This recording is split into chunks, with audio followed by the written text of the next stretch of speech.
Joining us today is Mollie B of Mollie B's Polka Party. You see her on RFD-TV for several years now with her Polka Party. She's bringing her Mollie B and the Busta Band, I believe it is, to Clarksville on July 12th. She's made Mhm. several stops in Clarksville over the years as well, so she's returning to Clarksville here later this month. And Mollie, thanks a lot for joining us here today. You are very welcome. Glad to be with you. So before we start about this concert in Clarksville, tell us a little bit about yourself and how you got involved with polka music. Okay. Well, I grew up in a family band. Is my dad's band, and so music surrounded me. It surrounded. I mean, from the time I remember taking baths, my dad would sit there with his concertina, which is like an accordion, and to the rehearsals in the house. And I was so eager to join them on stage. So he let me come up stage and sing when I was 3, and that never stopped. I'd go up there and sing my couple songs with his band. And then when I was 8, I felt I was good enough to be a member of his band. So I loaded my own keyboard into his trailer and told him I was going to play. So, but I had a good enough ear to at least hear the major chords. If a song was a 6 chord song, I could guarantee I was at least hitting 4 of those, and they would sound right, at least to an 8-year-old ear. And then when I was 11, the position came open to be his lead trumpet player. So I agreed to do that, and that just led to an enjoyment of stage. Just, yeah, I don't even know how to describe it. It was this pure enjoyment of entertaining people. And whether it was children out in the crowd, the older dancing crowd, just a listening crowd, seeing the smiles, seeing the people move on the dance floor, it just became this amazing energy that I felt from them, and I enjoyed giving it back to them as well. So that love of performing started very early on, and I started teaching myself several instruments. I always told my dad that he should have more musicians in his band because we should have a sax player and we should have a trombone player. Well, he didn't necessarily agree with me, but he did allow me to play more instruments. So that got me playing the trombone and the saxophone and let's see what else, the clarinet. And I became more versatile for the sake of his band, which obviously helped me as a musician. And so as this all went on, and I went to college for music, got my master's in education, had no idea that I'd be performing for my career. And that's exactly what happened. So I started performing with nationwide bands. We were on tour buses for a majority of the year, more on a tour bus than off a tour bus. I honestly got to a point where I didn't even know where home was. Like I'd wake up every morning like, okay, yep, I'm on the bus. I wonder what state we're in now. It was just, that was my life. And that's what I did. And it wasn't just the performing. It was the managing of the band. It was the marketing of the band. It was the PR work. It was the HR of the band. But all of it played a part of it, and I enjoyed it for so many years. And then that led to the Mollie B Polka Party. I was on the Big Joe Polka Show in 2005 with the Jim Boosta Band, and they kept talking about Mollie B and Mollie B this and Mollie B that, and I mean, you just kind of go with it and you have fun with it. Didn't realize that the network was really honing in on you. So when I got a call in 2011 said we're looking for a new host, it was fun to say yes to that and see where that adventure took off. Well, that adventure led to nationwide recognition, not only from the show, but then other people picked up on it as well. Like Blake Shelton and Gwen Stefani commented on The Voice about the Mollie B Polka Party, and ESPN Sports Center commented about the Mollie B Polka Party. Clint Eastwood watched the Mollie B Polka Party and decided he wanted me in his next movie. So all these things has led to the next thing, and it was always just so exciting and so fun. And I never necessarily looked for what was going to happen next. Open doors just kept opening, and prayed about it, felt right. Then I just went through and let things happen. So yeah, it's been a great and crazy and wonderful career. Very normal for most people's lives. When we start comparing, it's its own thing, but it's been good. And I've been very blessed to be able to touch so many lives through my passion, which is music. To say what a rise from starting in Minnesota as a child with your father's band to where you are now. So I wanted to kind of ask about polka music. I'm a big fan of country Yes. music. I've been reading Hmm. about polka music. I know some of the Okay. grassroots of each genre are maybe somewhat similar, but kind of explain to our audience what polka music and how it kind of separates itself from the other genres, whether that is country or rock in that regard here, Molly. Okay, so definitely let's talk about the ethnic roots because that's really what separates it more than anything else. So they got to start in Bohemian around the year of 1834. And I say around because no one knows exactly when. We just know is we think it's 1834, maybe 1836, but we'll go with 80 with 34 today. But in Bohemia, which is now a part of Czech Republic, and how it supposedly started, there was a peasant girl working out in the field, and he started doing the simple step one and two, one and two, one and two, and then showed her boss. And then that led to people in the village dancing it. And then the big rise over in Europe was when the aristocrats actually thought it was wonderful too. And so now kings and queens were thinking this is an amazing thing. Um, but then it got to the States when people immigrated over here. And they brought everything with them just as they would. They don't want to leave everything home as far as their recipes and their clothing. They brought their traditions that were important to them to remind them of what they loved about home. So when they came to the States, of course, they brought simple instruments as well, and instruments that could travel, including a concertina, which is like an accordion.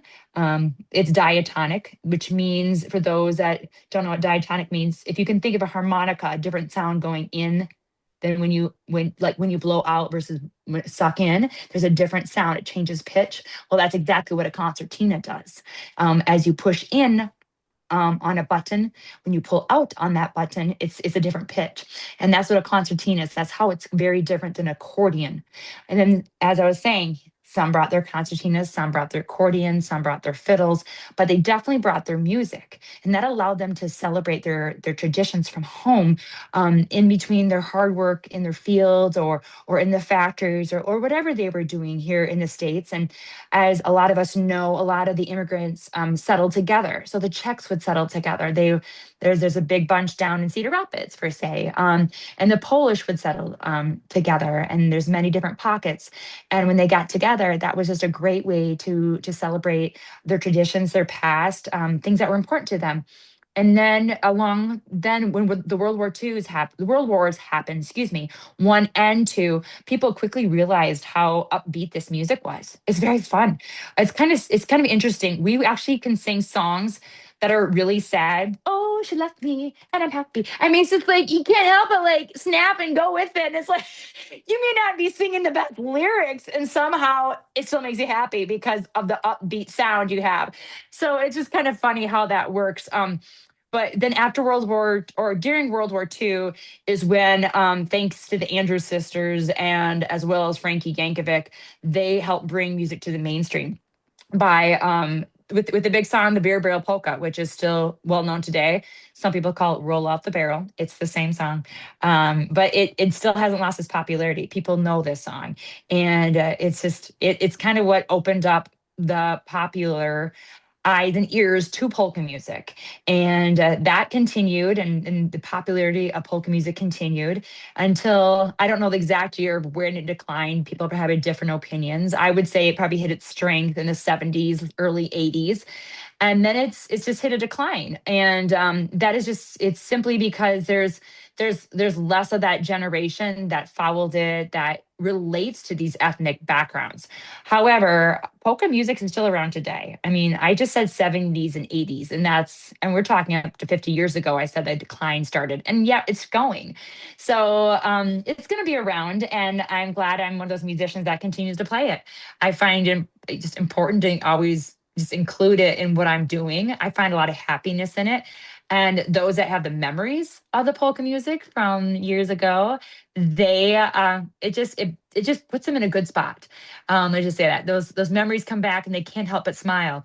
And then you see the younger generation like having an awesome time. I mean, how could you not? You're hearing this tuba and there's accordion and drums and just upbeat music. It gets you going. And that's I think that's the strongest point. There is very, very cheesy saying, but Big Joe Polka show. Big Joe always says, happy music for happy people. And there is something about the happiness of it. It just you can't deny it. It's just it's fun and uplifting. Like you said, you might be singing a song about, a breakup or whatever, but it's Right. still upbeat. Very It is. amazing. So it's amazing. You also Yeah. mentioned Bohemia. I got relatives that go Mm. way back to coming from Bohemia that landed in Wisconsin by the name of Stunichkova. But it's amazing that polka music kind of got its roots there as well. I never thought I'd hear the word Bohemia come out from this interview. But Oh, yeah. I want to talk about going to Clarksville though, because around the Yeah. Clarksville visit on July 12th, you'll be in Decorah, and then I think after that in La Crosse, Wisconsin. So bigger towns. What kind of Mhm. brings you back to small communities like Clarksville here, Molly? Oh, I love it. I love it. I just do. The quality people in these small neighborhoods. And also I've always people always remind me, don't forget where you come from, and so it's always important for me to always stay humble, always go back to where, like, truly where I started. And you can't tell me I was amazing at 11 years old. I mean, you just can't. You can't tell me I wasn't hitting wrong notes on that trumpet, and and singing some wrong notes through those microphones, and the audience was supportive no matter what. They were just so happy I was up there. And so to come back and see some of these faces, and I'm not kidding, some of these people will be there in Clarksville. I know they'll be. They saw me perform as a little girl. It's really neat to come back and perform for them. And besides, I'm a small town girl. I really am. Put me on a farm or put me out like in a small town setting. That's just me. That's me to a T. I I can enjoy the big city. I can enjoy what it has to offer, but there's something special always about coming back to a small town celebrations that just enjoy the simple things in life, and that it's good to come back. It always is. Again, we're joined by Mollie B. Heard of the Mollie B Polka Party on RFD-TV. Mollie B and the Booster Band, as she's been talking about as well, very popular with their polka music. So, kind of going on polka music here as relates to maybe the next generation and stuff. So, talking about Mollie B's Polka Party, people have heard of that obviously. Kind of talk about how that show may has helped introduce polka music to a new generation, because you said they're in the 70s and 80s. Maybe it's all a decline in popularity, but how is things like Mollie B's Polka Party kind of introduce this music to a new generation?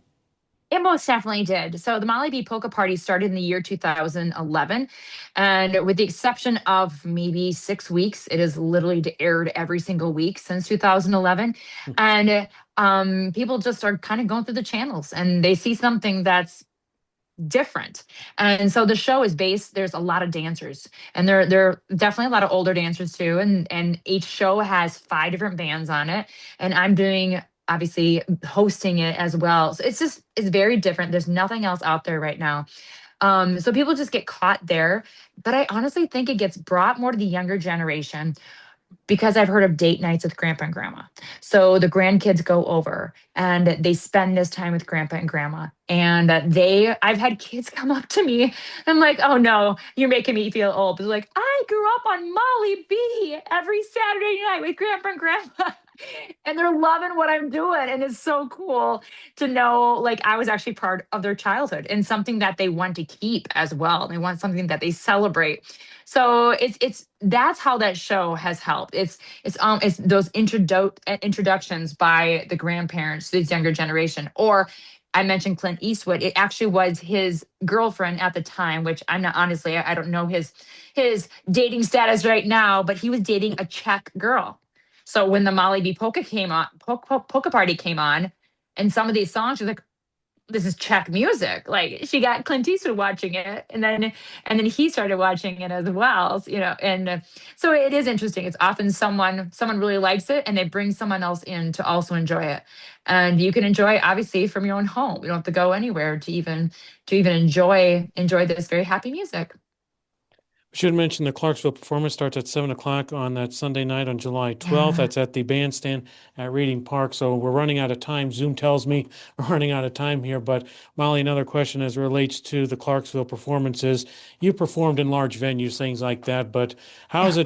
how does that differ from performing in a small park in a small town like Clarksville? Maybe there's more of a personal feel because it's not as big and maybe you're closer to the audience, but how does it differ from a big venue?